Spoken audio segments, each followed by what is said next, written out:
Before now, mysteries had never been discussed or uncovered. But now, Tnt and Atreya are back for a second season. The MO Podcast. Hello and welcome all into the MO Podcast. You're here with me, as always, Ant. And me, Atreya. And today we are going to be talking about urban legends and cryptids and other folkloric shenanigan things. I'm going to be talking about the Kuchisake-onna, and apologies for all the pronunciation from my end today. And what are you going to be talking about, Atreya? I'm talking about the boy Mothman. The man who is a moth. Mm-hmm. Some boy Mothman, honestly. It's amazing, I love him. A cheap version of Batman, some may say, but okay. Mothman looks so much better in tight underwear than Batman does, so you just stop right there. Fair enough. Well, on that bombshell, why don't you start then? Okay. Definitely won't be able to sleep tonight. God. Well, I'm sorry that Mothman is going to turn you on so very much. Yep. So, I would say Mothman is probably one of the more famous cryptids. I mean, he's not on Bigfoot level famous, but he's still pretty fucking famous, right? Yeah. If you know about cryptids, you've heard of Mothman and you know his shenanigans. Yeah, which is kind of weird because he kind of became famous from this tiny little town that wasn't really famous for anything. You know, there's nothing there. It's just kind of somewhere that, I don't know, old people go to die or something. It's just a kind of boring little town. There's nothing there. Picturesque, I guess. So maybe, rich people go there to die. I don't know. It is one of them quintessential like Midwest American towns that you see where nothing ever happens here, and it's got a cute little main street, and that's about it, really, isn't it? Yeah, I feel like it doesn't have a nightclub at all. Yeah. Or a skate park or anything like that. I feel like it's probably similar to the kind of town that was in Hot Fuzz.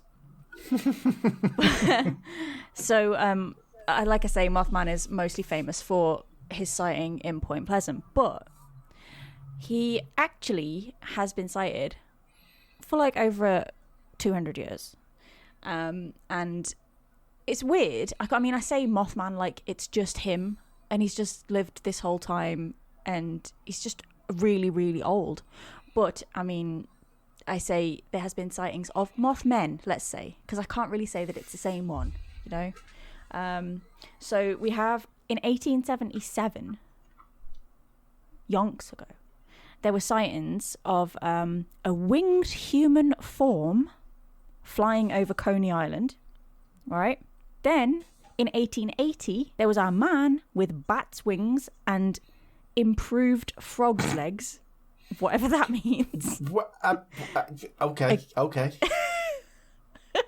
Again, flying over Coney Island, but he had a distinct man's face. And then in 1897, same creature, although people described it as a gargoyle, over Mount Vernon in Illinois, and people actually sat and watched it for 30 minutes. So they got a good look before it flew off. There wasn't much on TV back then, though, was there, I suppose? There wasn't, no. Just go to Coney Island if you want a good time.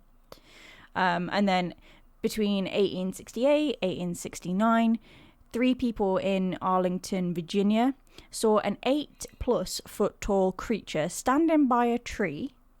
And then when they shone their headlights at it, it had red-orange eyeballs and wing-like arms. I don't know why, if you saw an 8-foot creature by a tree, you'd want to get a closer look with your headlights. If it's 8 foot, it's not good news. So don't attract attention to yourself. You could find yourself mauled by a bear. When the phone rings at 3 in the morning, don't just leave it. Like, it's not going to be good news, is it? Just nobody rings for good news at 3 in the morning. Exactly. Unless you have friends in a foreign country that, it's like 6 o'clock at night for them, and they're like, I'll just ring my friend in Manchester. Like, oh shit, sorry. We're just having drinks and we just wanted to check in and see how you are. I Fuck like off. to think. I like the fact that you think I've got a friend. It's nice. I was talking about okay. me. When I visit my sister near Manchester. No, you're right. I did wow. actually. I was talking about you, and then I've just remembered that you don't have friends. So, yeah. Fine. Sorry. You can edit that out. So then we skip forward to the 1900s, and we've got in 1948, some school kids alerted Mrs. Zykowski to a birdman in the skies over Washington, and he had long silver wings that were strapped to him, right? And he had controls on his chest that seemed to control the wings. Now, for me, that is distinctly not Mothman. That is distinctly a man in a wingsuit. I mean, kids are idiots, so we can dismiss that one straight away, to be quite frank. Yeah. And then in 1952, we had the very famous, it all happens in West Virginia. Country Roads, Take Me Home. It's such a great song.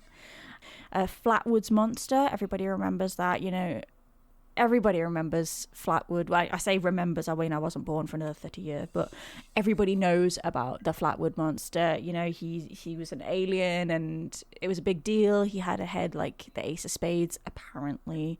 And he had glowing red eyes, and he was seen in West Virginia, and everybody was like, oh, it's the Flatwoods Monster.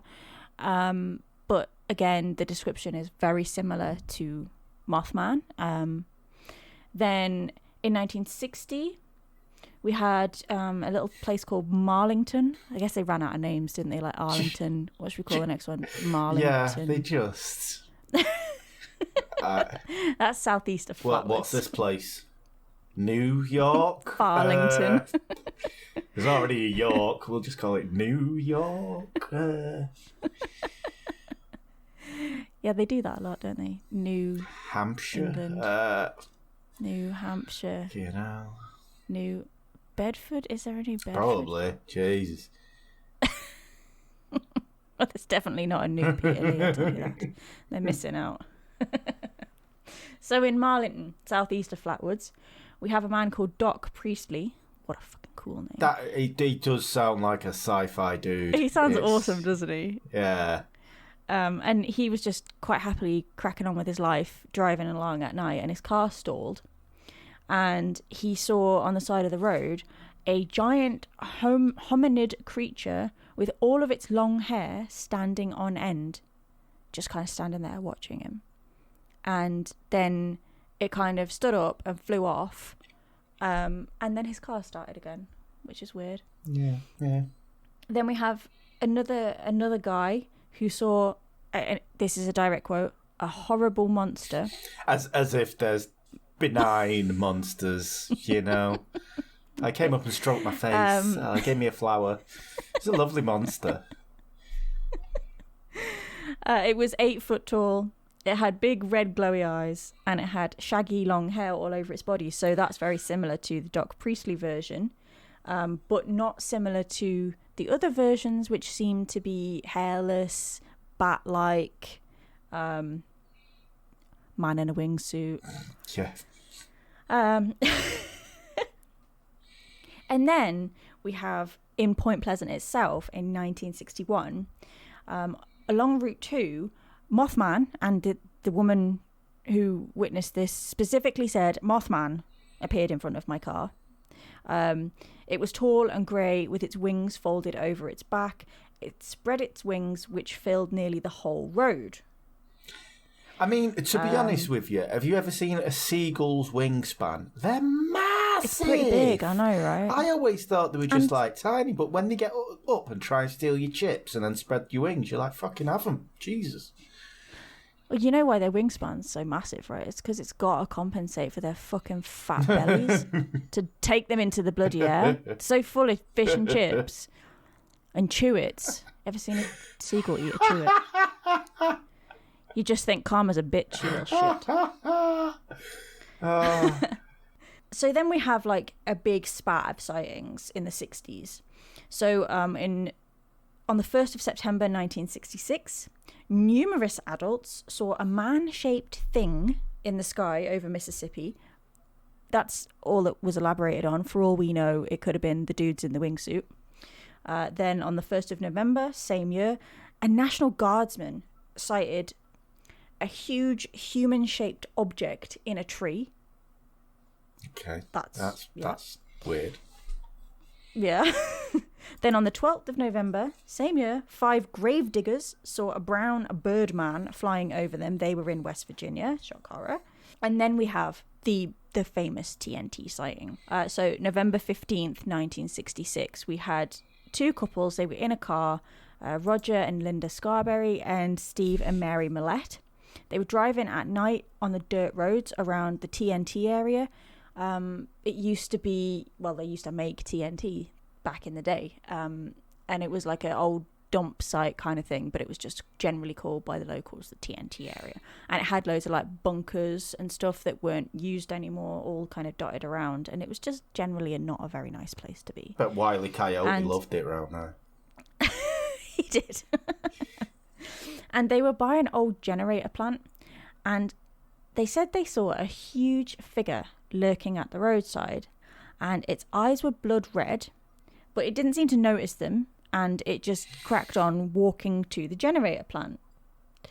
They said it stood over 6 foot tall, and it had wings like an angel.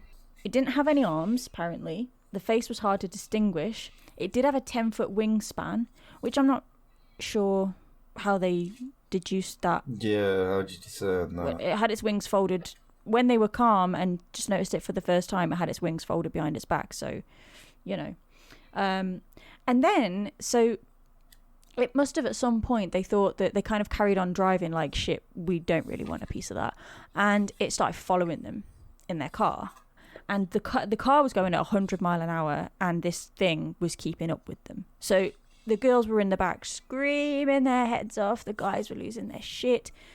But they managed to remember that it had a 10-foot wingspan.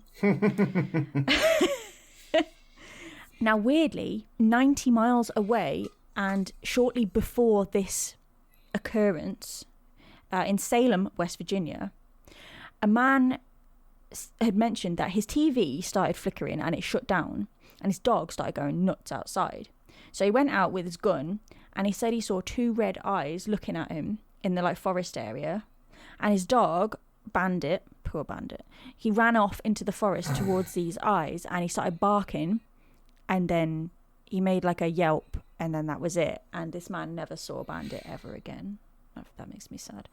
And weirdly, so that was just before the Scarberrys and the Millettes had their encounter with Mothman, and they said as they were driving that night in the TNT area, they reported seeing a dead dog at the roadside while they were being chased.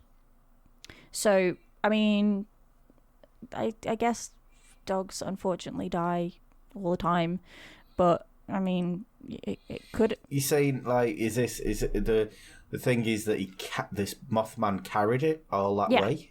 Yeah. So okay. I think they're saying that he killed the dog and then carried it all the way from Salem, West Virginia to Point Pleasant, which I don't imagine is very far.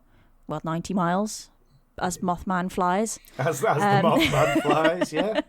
And then dumped it at the side of the road. The weird thing is, I don't know whether they heard this story after they'd already relayed their own story to the police, because when the police and the sheriff came back to the scene where they'd been chased, there was no dead dog there. So either Mothman was clever and covered his tracks, or there was never a dead dog there. And weirdly, after that incident, Linda Scarberry, she went home, her and Roger went home, and they were just inundated with poltergeist activity, which is bizarre. It's like you were chased by a creature and now you're being haunted by a poltergeist. Make your mind up. Which paranormal entity is affecting you right now? Yeah, that seems a bit... Well, they were so terrified, she actually went to live with her mum. They started living in her mum's basement. I don't know, kids these days. And the activity still continued. They still had paranormal activity at her mum's house, and even her mum was like traumatized by this whole thing. So that TNT encounter was the most famous. That kind of set the ball rolling. And then we have it's like Point Pleasant just went into fucking meltdown. Like, we have that was November 15th. On November 16th, we had a Mr. and Mrs. Wamsley who were in the same area that night. They were visiting their friend, and their friend, right? This is the bit I don't get, right? Their friend lived in a bungalow amongst the bunkers in the TNT area. Have you seen that picture on the internet that's got like an old World War bunker, and then it's got spray painted on the side, "Come see my cat"? Yeah. I feel like their friend is questionable. Yeah. I mean, so the thing is, he couldn't do stairs, but he didn't mind living among TNT. What's that about?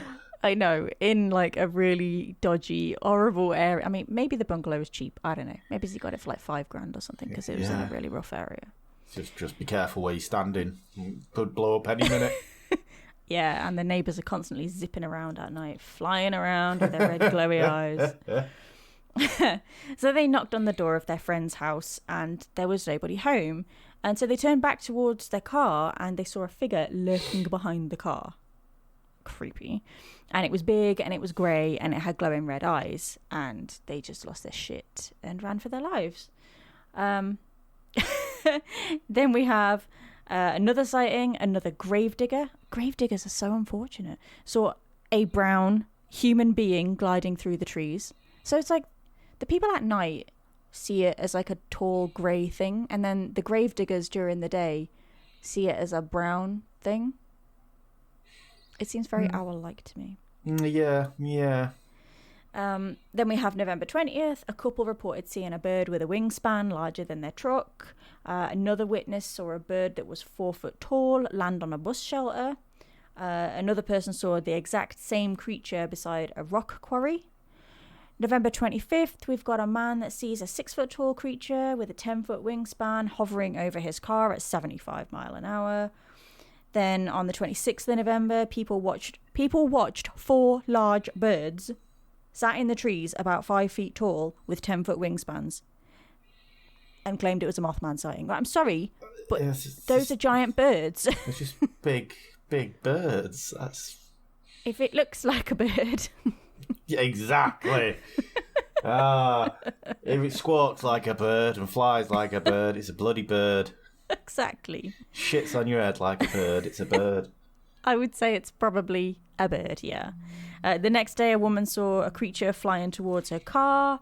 Was it a bird? Most likely. Then on December 7th, a car nearly collided with a giant bird. One man saw Mothman standing on his front lawn in full sight one night. Just standing there, just for a laugh, I guess. Just having a cig or something. I'm just chilling, mate. It's my break. Yeah. It's just standing there, just chilling, yeah.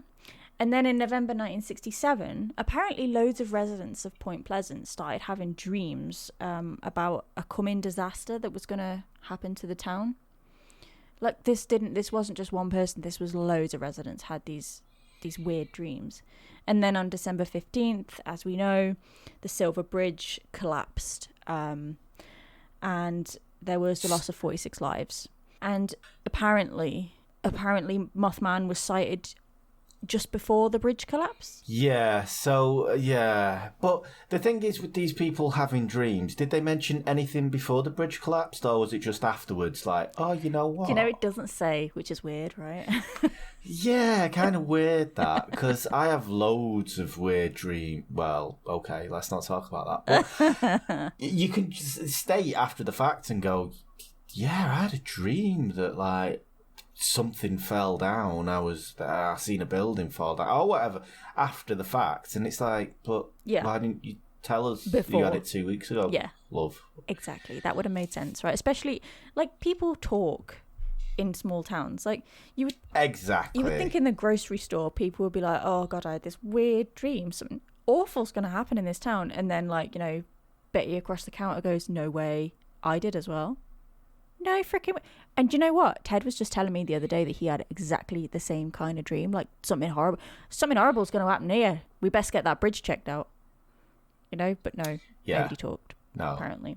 It's like that when the murderer is discovered around who lives next door to you. It's like, oh, he's such a quiet, nice man. It's like, yeah, wasn't he just? He's such a quiet man. I mean, people now in Point Pleasant still allegedly say that they see Mothman, but they're reluctant to talk about it. And of course, we have sightings like across the world of weird things, like in 1963 in the UK, in fact, in Kent. Some teenagers were chased by a gold oval UFO, and it landed, and a creature came out of the forest, and it didn't have a head, and it was all black, and it had huge bat wings. And then we've got the famous Owl Man in Cornwall, who's a poor man's Mothman, I guess. He makes a hissing sound, and it's a big owl with pointed ears as big as a man, with feet like pincers, and red and glowing eyes. I feel like that's just an owl. It's just a big owl. I mean, the clue is in the fucking big owl. I mean, Plato apparently used to talk about an ancient winged human race. Homer wrote about harpies. Let's not get onto that, because we'll come back to Atlantis at some point, won't we? We've also got Bat Squatch in 1994. Guess they ran out of names. Near Mount Rainier, an 18-year-old's engine stalled, and a creature descended into his headlights that was 9 foot tall, with blue fur and a face like a wolf, but it didn't have any fangs, it had ordinary teeth. So that's pretty terrifying, really. So yeah, it is, but is this like just a shit Marvel origin story? Like they've just oh man, so running out of names. What can we call it? We have like all the different theories now of what Mothman could be. So we have like maybe it's an unidentified species of giant owl that we just haven't found yet. I mean, well, we clearly have found it because we've seen it loads of fucking times, but the zoologists just like, meh, we've got plenty of owls, we don't need some more. Problem is with owls is they come out at night, and probably all the ornithologists are in bed, so that's true. You see, that's my problem with you'd think they would be nocturnal, wouldn't you? What, ornithologists? Yeah. You would, but I mean, I lazy probably bastards. Exactly. I mean, look at what they got the degree in. I mean, it's not birds. Yeah, and not the hey type, the squawking type. Bet they get invited to all the parties first. But I feel like I was going to say I'd get picked on the Rounders team before they would. That's probably a bit of an overstatement. So, but apparently at the time as well, in when Point Pleasant went nuts, weirdly, there was like loads of apparent Men in Black harassments for people that said that they saw Mothman. There was loads of UFO sightings. There was near kidnappings. I'm not really sure what a near kidnapping is. You're either kidnapped or you're not. Yeah, is that someone just saying, "Hey, you," in the street? Get into my van. Yeah. No. Oh, okay. Have a good day. Sorry. Yeah, I don't really know what a near kidnapping is. Plus dog mutilations and weird human crimes. Again, it doesn't divulge what the weird human crimes. I don't know. I feel like it's maybe, I don't know. Over the history of over the human history, right? The evolution of human history. Surely there has been like nearly every single crime there has been, and some of them are pretty fucking weird. So, why is this not named? I'm intrigued. I don't know, but I feel like because it's such a little kind of nice cozy place, like the weirdest crime committed there might be like panty stealing or something, dude sniffing some woman's knickers, or something, you know, at the laundrette, sniffing a dirty laundry. I just, but apparently this guy came up with a conspiracy theory that the whole Mothman thing tin hats on, yes, it was a cover story, right, for Point Pleasant being a testing base to see how humans would actually react to, and get this, an alien or Soviet invasion. What? How are they the same thing? Because it's the same thing. This guy was called Jim Keith, and he died mysteriously in hospital following routine knee surgery. And if you're going down the people dying mysteriously connected to this case, the guy who published John Keel's famous Mothman Prophecies book, Ron Bonds, he died mysteriously in hospital while he was just being treated for food poisoning. Now, the thing is, you can die from food poisoning, so I don't think that's very mysterious.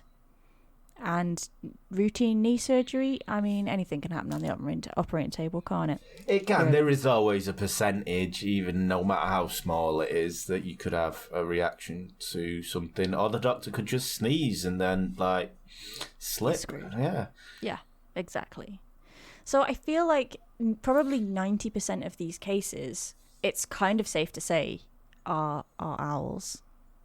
It's just hard to tell at night when, you can't really see very much. If it was during the day, they'd probably be like, Jesus, that's a big owl.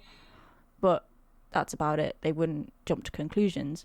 But I feel like some of the cases may be maybe a bit more worth looking into. We've also got like things like cranes. Apparently, like cranes are in Arizona, which is a canny distance. But at the same time, they're birds. They can fly, so...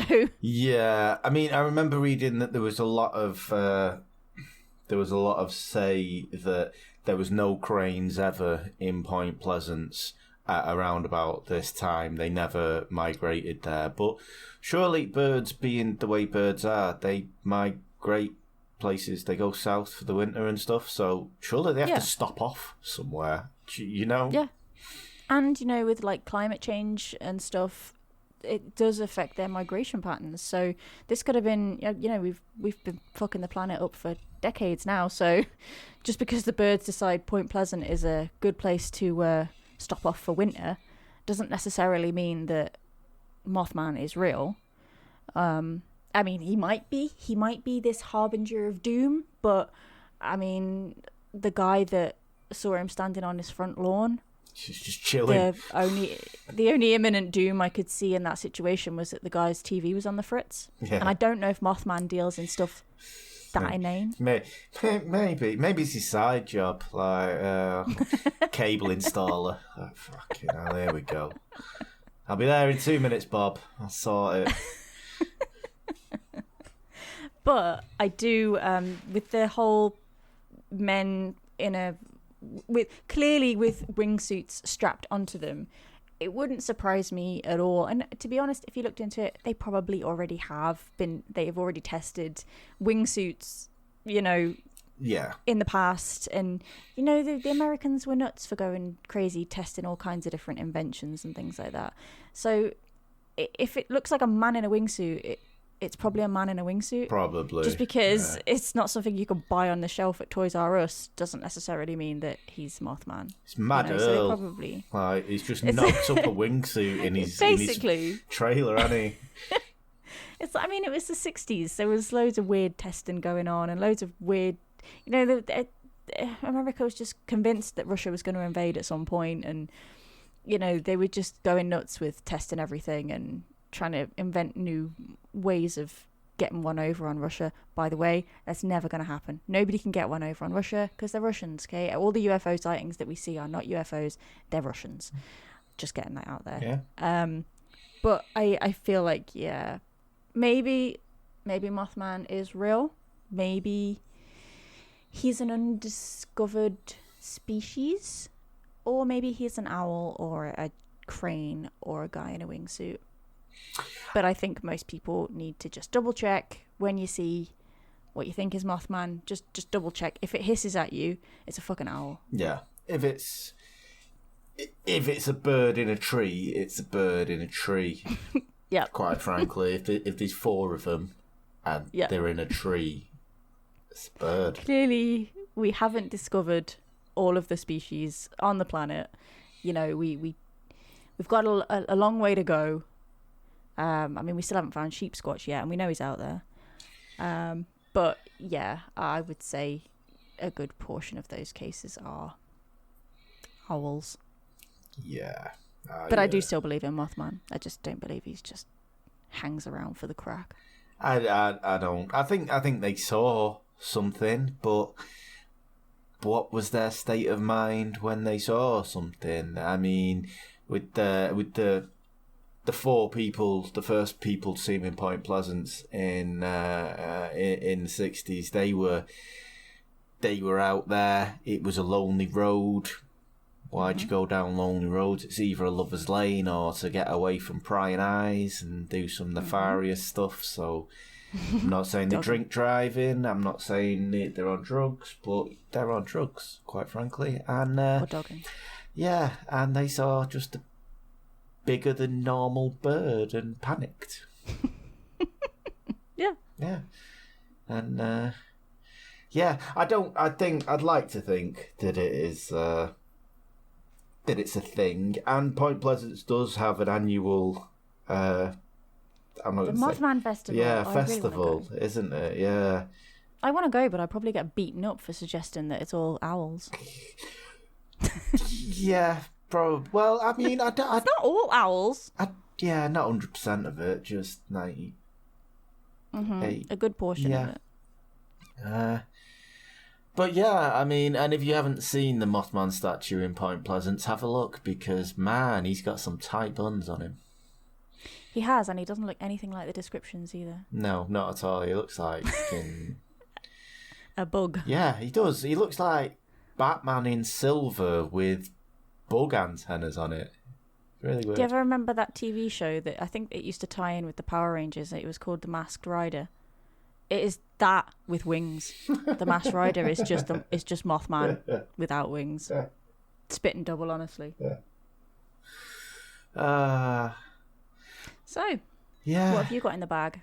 So Kuchisake-onna is a apologies, but Kuchisake, oh no. because Kuchisake-onna. Right, I've listened to loads of YouTube, but I've completely forgot it because I've listened to that yesterday. And it's an urban legend, but it is probably, some people say, I don't know, I'm not from Japan, so I can't really say, but some people say this is one of the cases of Japan's first urban legend. Now, basically, there's a lot with urban legends. Obviously, it differs from place to place, and it gets embellished from where you are. And if you take it on like an urban legend as it's a story that people tell around the campfire, or it's by word of mouth, obviously it is going to change. It's like Chinese whispers, and I don't mean to be insensitive. I'm not trying to say Chinese people can't whisper, but it's things get added to the legend and the more the story evolves, kind of thing. So there's a lot of backstories to this. One is that the lady had a failed dentistry thing. She had failed plastic surgery, or she was kind of a samurai's wife or paramour. But basically, the story is that a woman in a red coat would approach you, and she would ask you. She'd either be wearing a mask or hiding her nose and her mouth behind a fan, and she would ask you do you think I look pretty? If you say yes, she would remove the mask and the fan, and she would have a slit mouth. And she'd ask you again, do I look pretty? If you say no, she would then take some kind of implement, either scissors, a sickle, or a knife, and cut your face in her way. Or what rude person would say no? Well, exactly. Jesus Christ, you are ugly. How rude do you have to be to say that? Yeah, but if you say yes, she actually stabs you, so it's better than having your face cut off. Well, I don't know. But one of the main legends of where she came from and how she came to be is that she was a samurai's paramour, and the samurai was away often, as is his job, I suppose. And she got bored, so she went looking for some other people to entertain her, let us say. And when the samurai found out about this, he took his samurai sword and cut her mouth, give her a Glaswegian smile, and then killed her.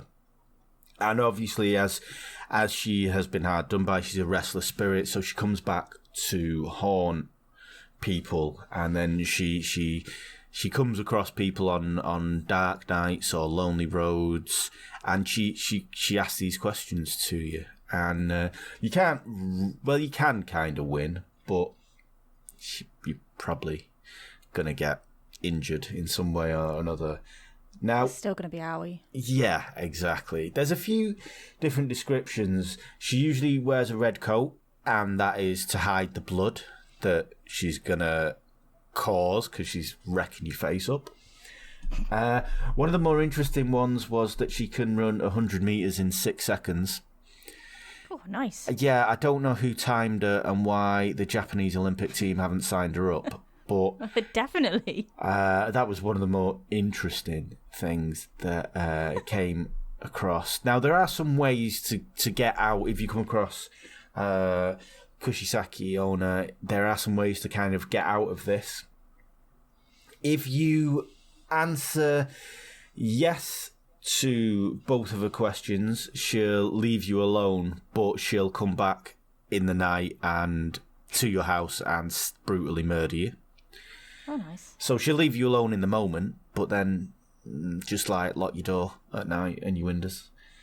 If Is you there any way you could just walk past her and just pretend she didn't say anything? now, you see, if you describe her as average, or say, I've not got time for your shit, love, I'm busy, and walk off, she gets confused and it gives you time to run away. Nice. Or you can distract her with hard candy. She's particularly fond of something called Beiku Ame, which is made of caramelized sugar. Oh, a Werther's original. Pretty much. And Chupa Chups for some bizarre reason. She's got good taste. I didn't know they were about when this became, but obviously they were. In the 1300s? Chupa Chups been going that long? That's mental. That's the thing. It's like, the samurai's wife wants a Chupa Chup. What? Kind of understand that. But this is... So, like I say, it's kind of the first Japanese urban legend, and it actually gained traction at the end of 1978. Now, in around the end of the year in 1978 in Gifu Prefecture, a woman was actually spotted in the corner of a garden. She was just stood there. And the one thing that stood out to people was that she did have like a Glaswegian smile kind of thing. Her cheeks were slit up, and an article was written in the local paper about this. Now, the interesting thing about this is this was at the time when Japanese families and Japan in general was becoming more economically forthright and more economically sound.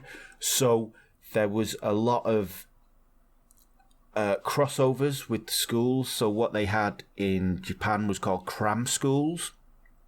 So these would be schools at night, which you'd get sent to just to do more school, which is the most horrendous thing. Cram. Yeah, the most horrendous thing I've ever heard of. Like, Yeah. Poor parents. so because these weren't in a particular school district, they were just in kind of like the centre of town. All these kids from different areas were kind of meeting up at these cram schools, whereas previously, just at school, you just keep in your own school district. So now everyone was kind of, you meeting new people, like Barry's telling you the story about the babysitter on the phone and the phone calls coming from upstairs. And Barry in China. exactly. And Derek is telling the Kuchisake-onna story, and obviously there's the kid at the back of the class pissing himself at both of these stories because he's not heard them. So there was more integration within the population, more crossovers, and there was more access to telephones. So as soon as you heard this story from Barry, you go back home and then ring your Bezzy down the road and go, do you know what Barry's just said? If you get a phone call and your babysitter's there, the phone call's going to be coming from upstairs, and it's not going to be good, mate. So it kind of all started being this word of mouth thing, and it got to such a point that marketing executives in the 80s started paying attention to what these high school students were talking about, and they actually tapped into this. The cookie company, Lottie, actually started to put... So they've got this biscuit that's a koala, and it's just like a koala, shaped in this kind of koala, like animal crackers kind of thing, but it's just this koala cracker. So because of a rumour that started in one of these, I think it was in a Tokyo high school, and the girls were saying basically, if you find a koala cookie with eyebrows on, it's going to be a lucky day. They tapped into this and they started putting eyebrows, not on all their cookies, but on just some of their cookies. And today, 35 years later, it is still one of the number one brands of cookies in Japan. Just because of just such a crazy little rumour, and everyone like tried to get in on it. And then by the 90s, the Japanese urban legends were at the peak, and there was a lot more crossover. Obviously, Japan became an economic powerhouse, and there was more people going everywhere, here, there, and everywhere. And these were actually supernatural events were being reported in the papers and stuff. So there was sightings of Kuchisake-onna and other urban legends, and they were being glamorized in the papers. I mean, I'm not saying it's going to be like in the Japanese version of The Guardian, maybe The Star or something, but they were actually publicizing this kind of thing and pushing it out there into the whole of Japan. And then obviously after 95, when the sarin attacks, which we've covered in I'll Be Good Cult, You Be Bad Cult. Go and check it out and like and subscribe. And the Kobe earthquakes, the media kind of like they thought it wasn't the right atmosphere to be reporting on like just school kid shenanigans kind of thing. So they went, oh no. But at that time, the rise of the internet kind of started as well. So then it spread even more. And these reports of Kuchisake-onna in Taiwan, a Taiwanese Kuchisake-onna, and because the belief in Taiwan is that their spirits, they can't go upstairs or round corners, that's the way to get away from them. So it's mad so how... run home and go to bed.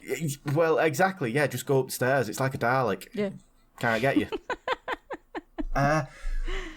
So basically, this is how this has mutated, and it's quite amusing that it's. I mean, not amusing, but that it kind of started out as like some kids telling each other by the campfire in a little province in Japan, and now it's one of the most well-known Japanese urban legends out there. I mean, in the 2000s and the rise of like 2chan and text-based websites, obviously you get more. The Kuchisake-onna enjoyed a renaissance, but other new myths were born, like the elevator game. Again, we covered with Elisa Lam.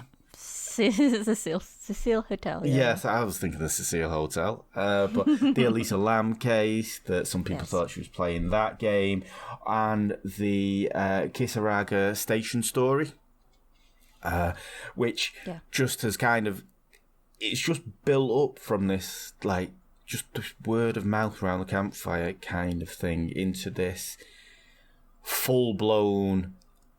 I don't know, obviously I've never been there, but I mean, I'm sure if you speak to any Japanese person and you do say Kuchisake-onna, I'm sure they'll know what you're talking about and be able to explain as to how it came about and what it is all about.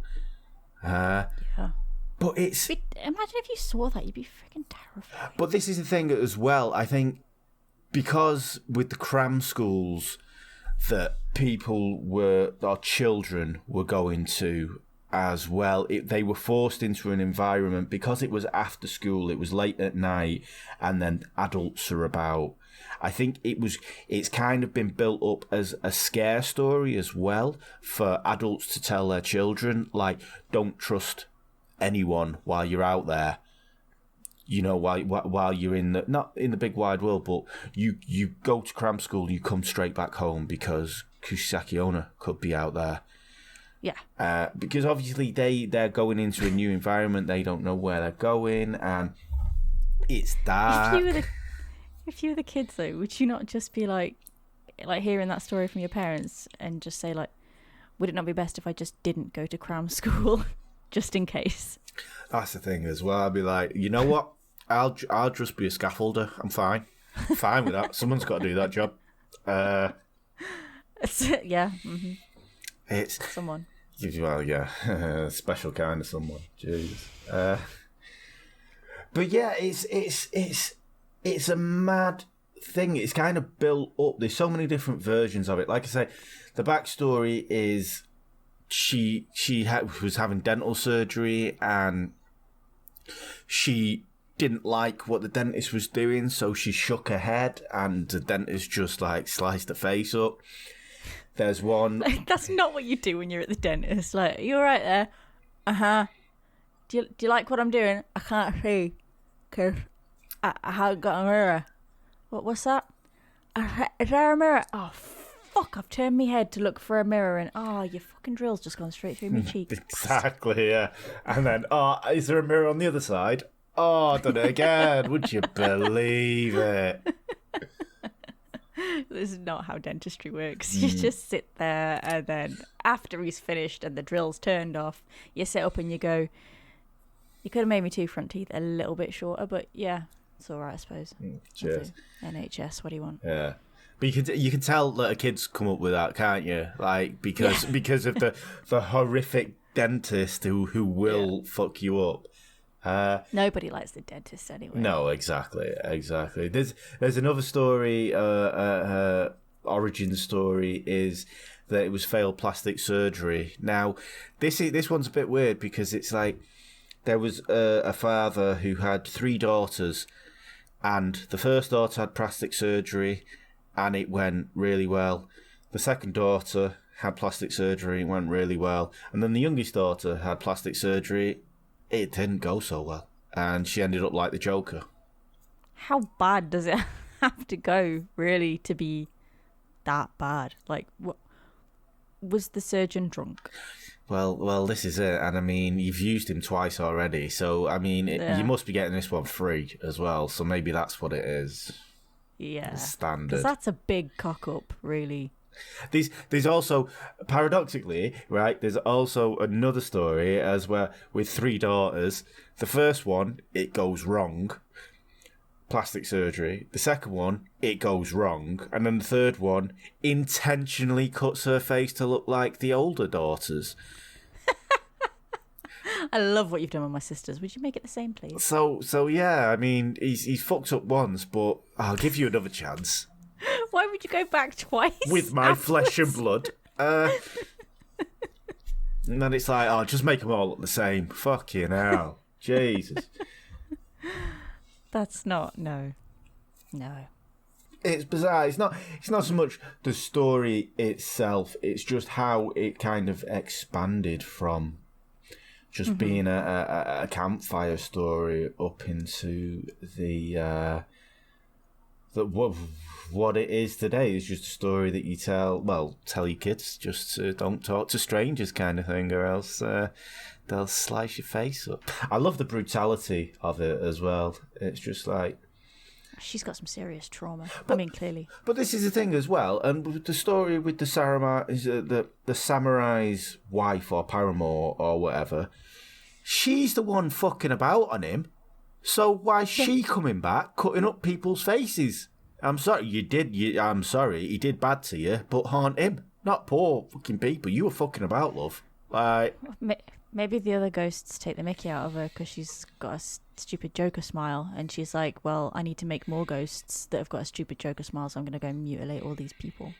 And then they'll have to come back as ghosts, and then I'll have a gang, and then no one will laugh at me anymore. Have an army, and then you laughed at me, but now look at me. It's a trend now, boys. Yeah, that's how it went down. Definitely. And isn't it The Grudge that's based on this? It is, well? Yeah. So there's The Grudge. It's kind of, and this was the thing in the early 2000s. It's kind of mentioned quite a lot in pop culture, and along obviously with the rise of 2chan. This is where it kind of got its revitalized lift from. It's The Grudge. I think there's The Grudge 2 as well. Mm-hmm. And it's an American Horror Story freak show. I mean, I know it as the Glaswegian Smile, obviously. Chelsea Smile. Yeah, or the Chelsea Smile. And if you don't know what that is, what was it? Was it? Don't Google it. Yeah, don't. Yeah, I wouldn't Google it. Was it Green Lane, where the football hooligan film where he put a credit card in someone's mouth, then kicked him in the balls? Yes. to make that happen. That is like, if you've not envisioned it before, just envision that, and then it's brutal. Yeah, it's not. Jack the Ripper did it to one of his victims. Yeah, I knew a guy with a Ouija smile.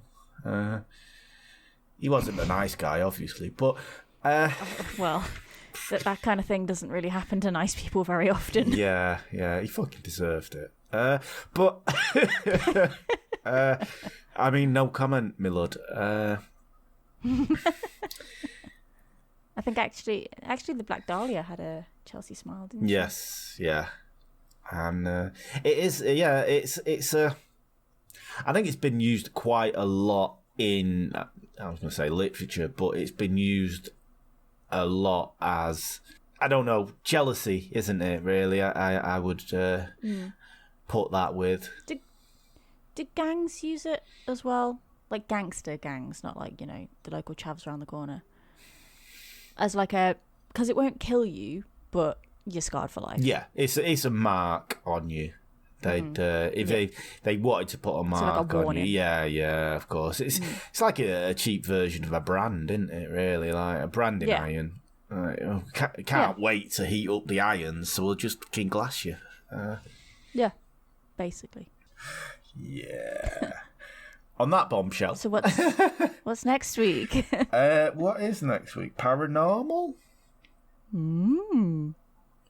Yeah. Got any ideas? I do not. So there we go. Well, I do. I am going to do the Winchester Mystery House. Oh, I've been waiting for this one. I have been waiting for this one. Because I love it. Yeah, it's such a pretty place. Mm-hmm. It's amazing. Mad as a box of frogs she was. Yes. There was method to her madness. It worked for her. I mean... It did? Yeah. Until it stopped working for her.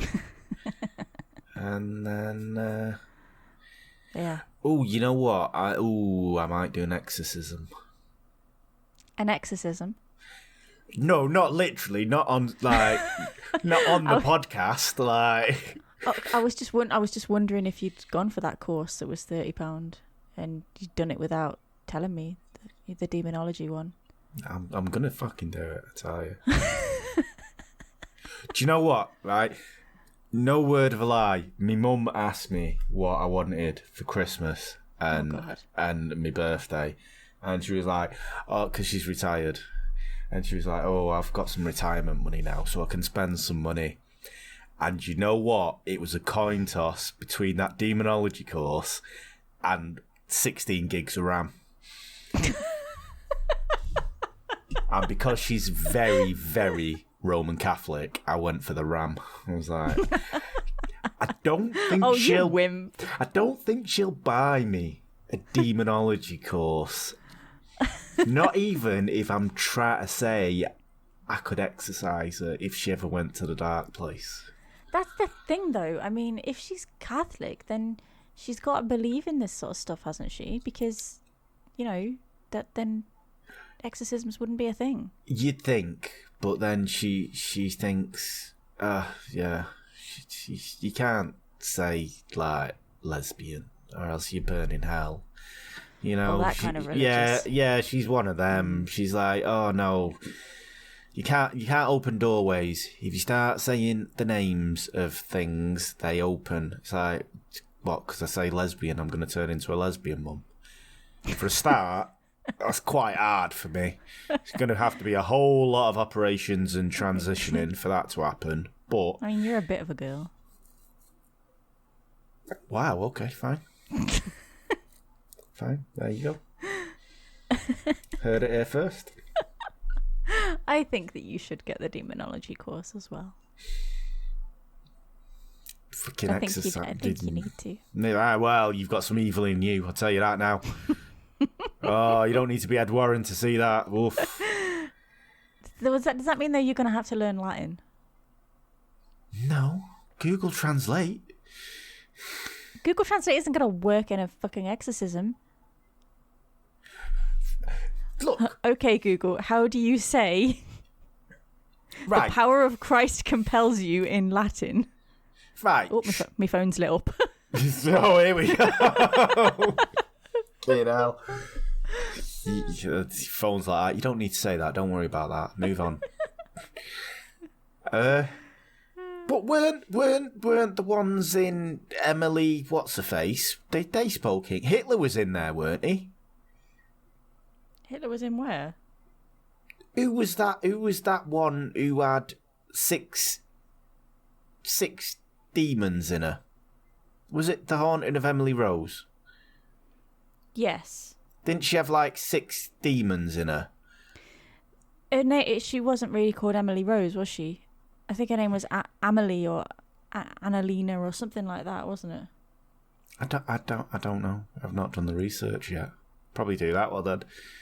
But anyway, the point is one was Judas Iscariot. I don't know why he's there, but one was Nero, one was Lucifer, one was Hitler. It's like what? So I've got to learn German, ancient Roman, Latin, and whatever Lucifer speaks. Glaswegian, I think. Well, probably, yeah. That or Barnsley.